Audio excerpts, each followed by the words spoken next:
গিয়েছিল। এমন সময় একটি আসমানি দুনিয়ার দরজা খুলে গেল, আর ঠিক সেই সময় হযরত জিবরাইল আলাইহিস সালাম তার বিশাল নুরানি ফেরেশতা বাহিনী নিয়ে বোরাক সমেত রাসূল সাল্লাল্লাহু আলাইহি ওয়াসাল্লামের সামনে উপস্থিত হলেন।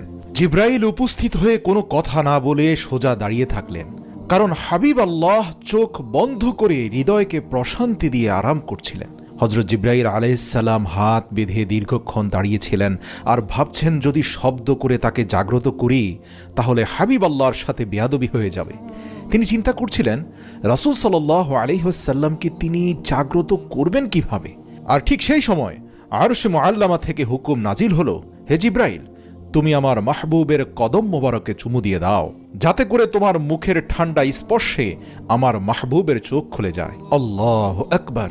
তারপর জিবরাইল আলাইহিস সালাম এগিয়ে গেলেন এবং নিজের ঠোঁট রাসূল সাল্লাল্লাহু আলাইহি ওয়াসাল্লামের পা মোবারক